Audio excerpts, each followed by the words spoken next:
Hello and welcome back to the channel. Today we're going to show you how to silicone a shower, and particularly this walk-in shower. So the first thing we're going to do is we're going to actually use acrylic caulk up top there. That way when the homeowner or the painter decides to paint, they can paint that. You really don't want to use a silicone anywhere it's going to be meeting a drywall surface, because you'll never be able to paint it. So that's tip number one.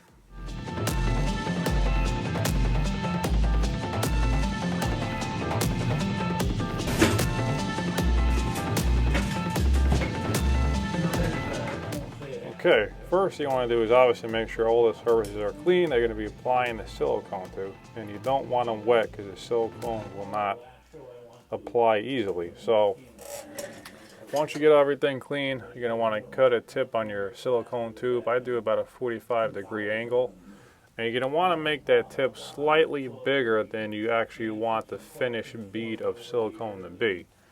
I should make a video going into detail, but if you guys are curious, I can definitely do that. But in the meantime, you just want the tip to be slightly bigger than the bead that you want to do. So what I'm doing is I apply the silicone bead there, and I'm actually using water mixed with some dish soap.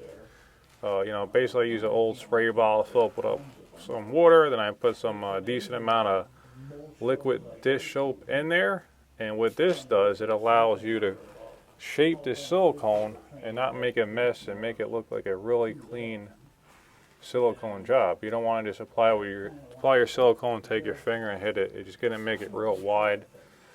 And it's just not going to look good. So apply your bead, spray it down real good with the dish soap. One thing you want to make sure though is that you do not spray the area with the dish soap before you apply the silicone, because if you do that, it's never going to stick. You're going to have to wait till the next day to do it. It's just not going to work. So make sure you apply enough silicone to the joint that you're installing there, because if you need to add any more silicone, you already sprayed it with the dish soap, it won't stick. The whole point of the dish soap here is so you can clean up so it won't stick to anything. So make sure that once you apply that bead first, it's done well the first time and you have more than enough there. That's real important. Be very, very thorough with that.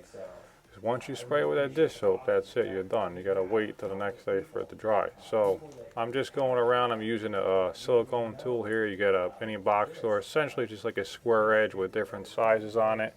You can use whatever you want, whatever works for you. Well, I've come accustomed to like this one, so I'm cleaning up the edges really well, and then I smooth it out with my finger. I get a nice fine bead of silicone there. Okay, now that the curb is done, I'm doing the inside corner of the shower walls there. Now, you may be wondering, why am I doing it from bottom up? Well, it's actually really important to do this, because what happens is if you start from the top down, and say you didn't silicone the bottom section with silicone, all that spray and dish soap is going to drip down, and the silicone actually will not bond to the wall then, like I was saying there before. So if you start from the bottom up and you're doing small sections like this, you can apply. I mean, you could do the whole corner if you want and then spray it, but anywhere that spray hits that it needs silicone, it's not going to work. So good tip is start from the bottom up. Don't spray where there's no silicone where you need to apply the silicone. And if you don't do that, make sure that you keep it dry and only spray the areas that actually been siliconed. You'll be in good shape. So here's a process that I'm applying my bead there, and I'm going to spray it down and shape it up.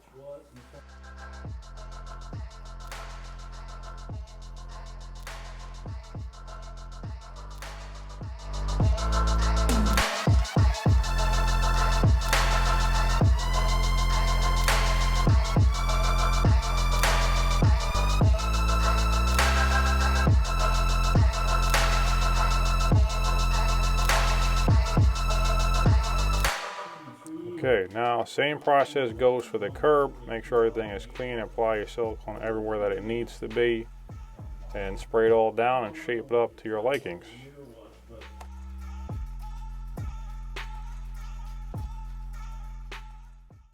Okay, this is the last part of this silicone process here, last part of the bathroom. One quick tip: anytime you have tile that meets hardwood, you definitely want to give it at least 1/8 to 1/16 gap. In this job here, we actually have a 1/8 gap on both sides that we're going to fill with the color matching silicone. So it gives it basically room to move and nothing will crack in the future.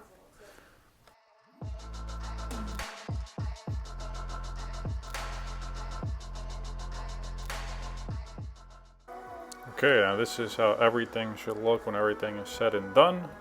If you liked the video, please subscribe and hit that bell. Thanks again. See you in the next one.